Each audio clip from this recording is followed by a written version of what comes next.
Hey, I'm teacher Paula with VIPKid. I wanted to hop on today and make a video about my most used props in the online classroom. One thing I want to drive home before I start is that you don't have to have a ton of props to be a really effective ESL teacher. But one thing to remember is that English is not these kids' first language. They are learning English from you. And they really don't have any way to associate meaning to a word unless you have a visual for them. Okay, so imagine you're learning Chinese and the Chinese teacher is going Mao, Mao to you. And you're like, okay, great, Mao, Mao. But how would you know that Mao means cat unless you have like a picture of a cat or a prop?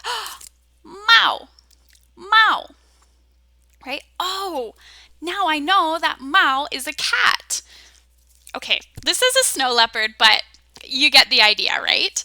So that's why props, or even just using pictures, visuals, TPR, like body movement and gestures, is really, really important for ESL kids because there is no other way that they can associate meaning with that word unless you show them what the meaning is. I am a big digital reward and prop user. I use Google Slides, and there is an amazing, amazing Facebook group called VIPKid Google Slides, which you can request to join if you're a VIPKid teacher. And there are thousands of props, rewards, lesson notes, so many options for you to enhance your lessons. And they also have really, really good detailed tutorials about how to set it up, how to use the software, the webcam software on your camera, on your computer. And so I'm not even going to attempt to go there with the digital rewards. I just wanted to show you some of the rewards that I have made or found for really cheap and that I use all the time. Okay, so without further ado, here we are, my most used rewards. Seriously, I have not had enough sleep. My most used props in the online classroom. First up, my Canadian flag.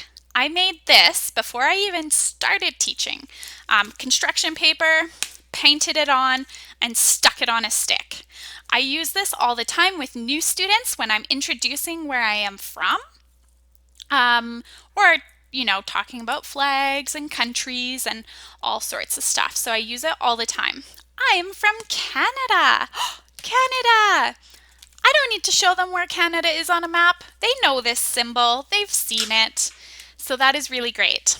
I found this in like a book of scrapbook paper and I thought it was awesome. So I ripped it out and now I use it. Where are you from?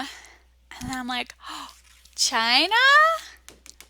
You are from China, right? But it's also good because there's lots of lessons that teach about countries, so you can show them where the country is. I teach a lot of level 4, so there's stuff about oceans. Very useful. Okay. Again, you don't have to have this. It is helpful. You can print a world map picture. You can show it in a book, an atlas or something. These little guys I use every day as well. So I found these, I think, in the VIPKid Rewards and Props Facebook group. So if you go on there, they've got a files list and they've got tons and tons of like physical rewards that you can print off. I think if you just search VIPKid characters, you get a PDF with like all the characters, and I've pretty much got them all printed out.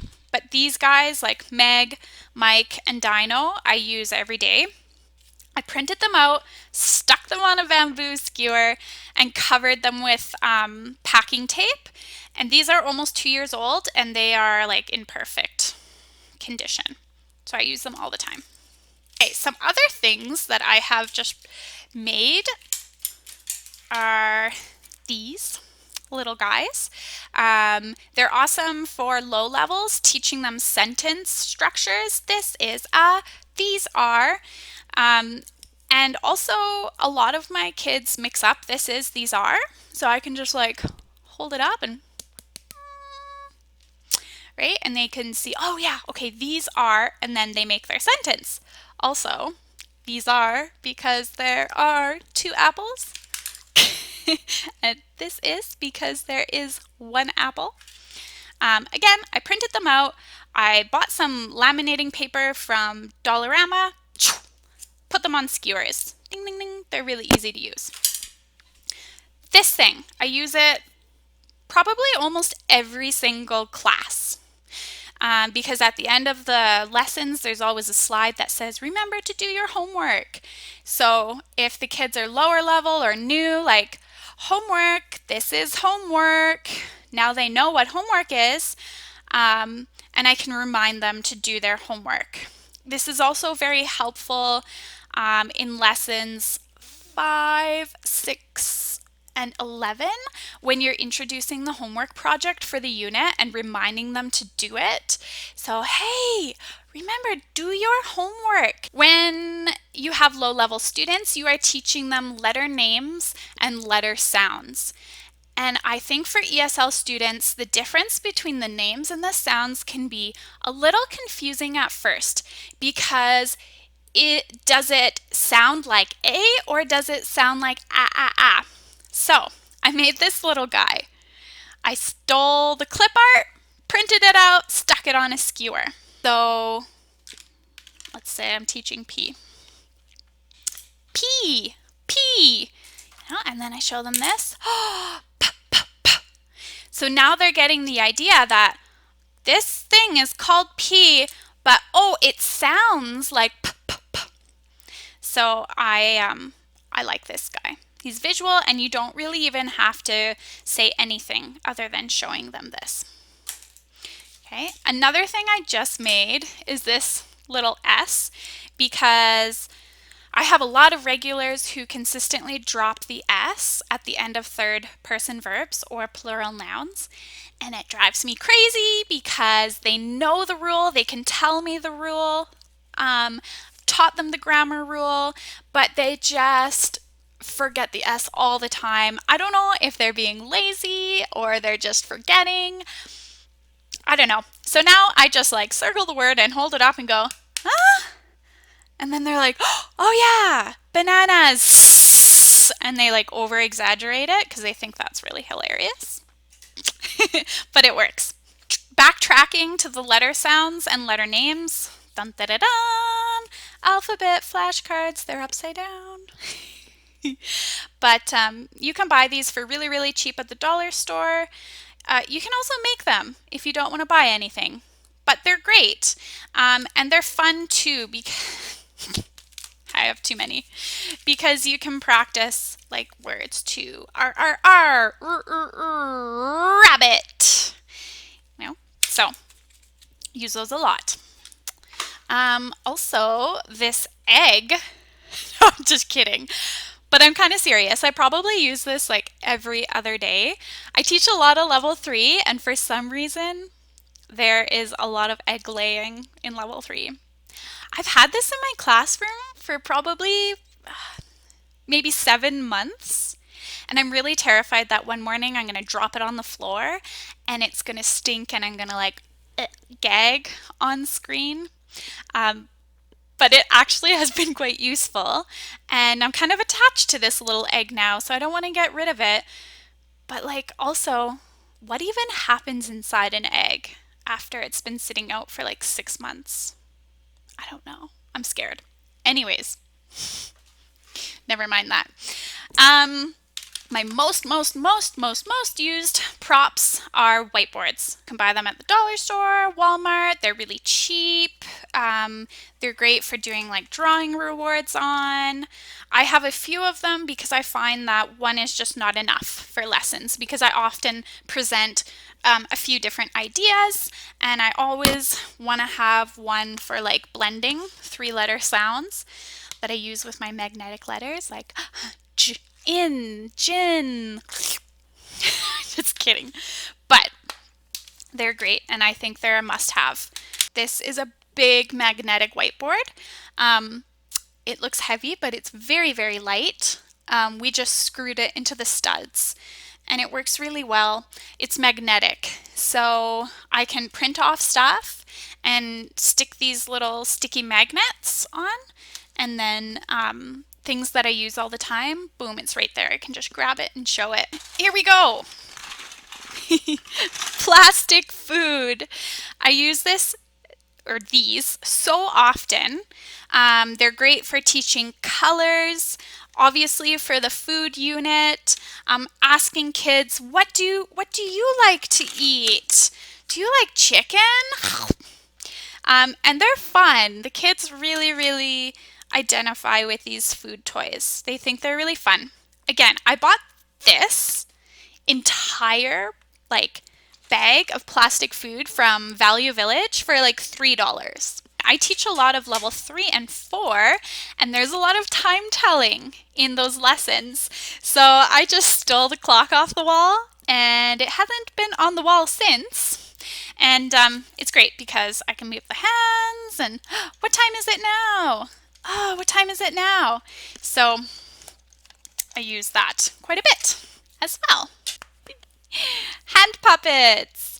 They are indispensable if you're teaching like level 1, level 2, the low level guys, because you can model conversation. A lot of the times with those new kids, they don't really understand what a question is yet, what the appropriate answer is. They're just parroting you. So everything you say, they'll say, right? If you say, "What is your name?" they go, "What is your name?" So if you have something to model dialogue with, it's super helpful, right? Hello. Hello. What is your name? My name is Allie. Right? And then, hello, Allie. What is your name? Now they understand that, okay, I have to say something back, right? So again, you don't have to spend a lot of money. You can even just use a stuffed animal or, one of these little guys that you print off. Or you can make a sock puppet, whatever. They're awesome. I wouldn't start teaching without some sort of puppet. I made this microphone before I started teaching, and it's very ratty-tatty now. I printed off a picture of a microphone, stuck it to two sides of a piece of cardboard, and like 2 weeks ago it started falling apart, so I covered it with packing tape, but I might have to invest in a new microphone soon. But anyways, again, you can model conversation with this. Hello, my name is Paula. What is your name? And then they're like, oh, okay, I have to say something now. You can make a microphone. You can buy a microphone for $1 at the dollar store. I highly, highly, highly recommend you having a microphone. It's very helpful. Emojis. I printed them off, put little magnets on, use them all the time for faces, emotions. How are you today? Happy? Tired? Okay, I'm going to cut it off there. I have tons and tons of props. I have just slowly built up my prop toolbox. You don't have to have all these things when you start. When you start, your bookings might be a little slower, so you don't want to go out and spend tons and tons of money on all this stuff. Make a few props. Try and find some props around your house. So you just add stuff as you go. And again, remember, you don't have to have all these things to be a really effective ESL teacher. Just remember that you need to associate meaning with a visual or like using your body to demonstrate something. Because just saying, I don't know, just saying donut, donut, they're not going to know it's a donut unless you have a donut to show them. So that's why props are important. If you have any questions, you can follow me on VIPKid Paula on Instagram and connect with me there because I always like to share stuff about my teaching journey on there, and it's lots of fun. So hope to see you on there. Thanks. Bye.